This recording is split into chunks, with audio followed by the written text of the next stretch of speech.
Okay, quick video about strumming, how you strum.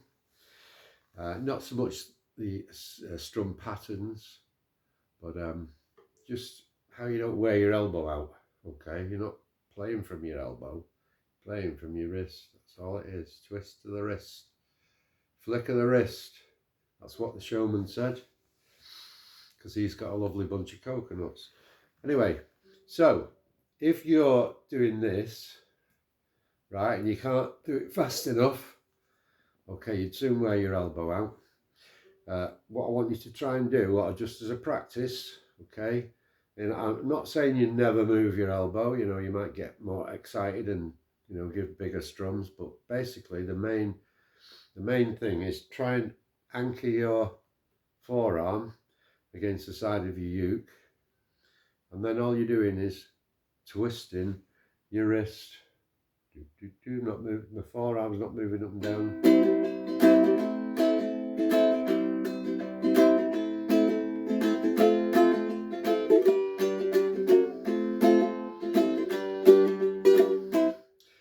So you should be able to go, you know, nice and fast with that. So that's all I need to say on that. Try anchoring this part of your forearm against the side of your uke there. You know, you can move it up, you move it down, depends where you want to play. You know, it might be just on your wrist if you go here.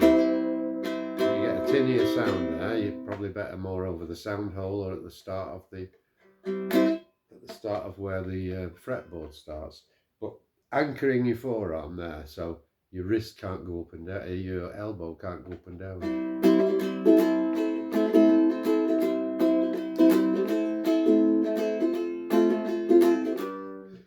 Okay, that's that one.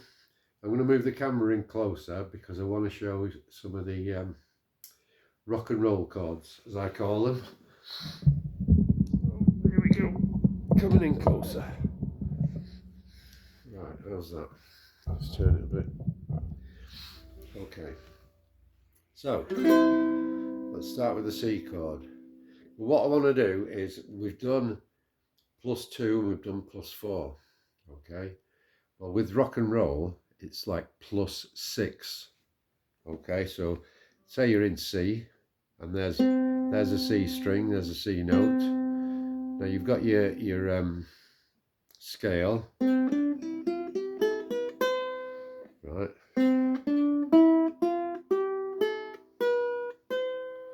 So what's the 6th note? 1, 2, 3, 4, 5, 6. So you want to add an A to it. Okay, the 6th note is an A. So going back to our C chord, we can't just add that one because we've got our finger on the 3rd fret there. But there's another A, and it's 2 frets up on the G string.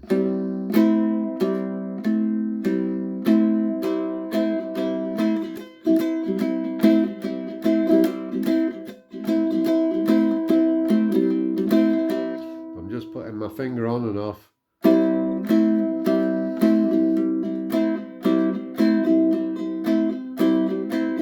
What about the F? The 6th note in the scale of F is a D. So we've got one there. There's our F. If you put your finger down as though it's a D minor,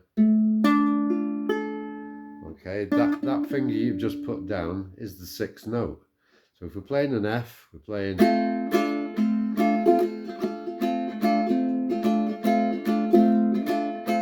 It's almost like you're playing F, D minor, F, D minor, F, D minor.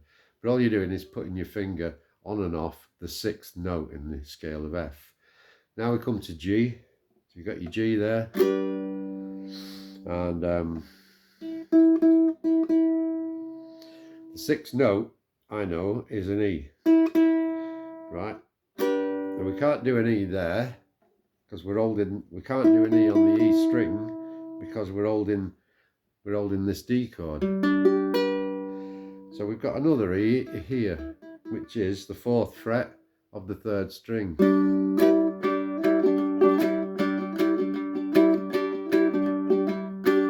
So we're adding the 6, taking it off, adding the 6, taking it off. Let's have a look at a D. So again, I know that that's the 6th note, which is the 4th fret of the 4th string. So we're holding a D.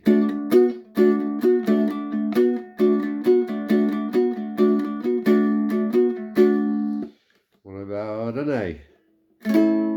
I know that the 6th note in an A is that one, which is the F sharp.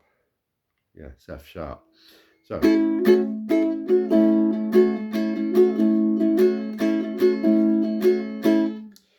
if we're doing, say, Rocking All Over the World, we're in C. Here we go.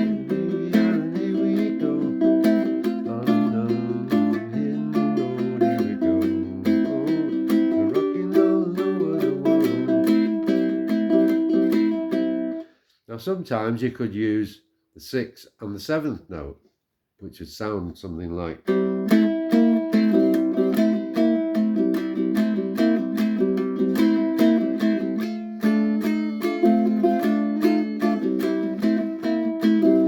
Anyway, that's that. We talked about holding the uke, didn't we? Okay, so that's it for today. Thank you.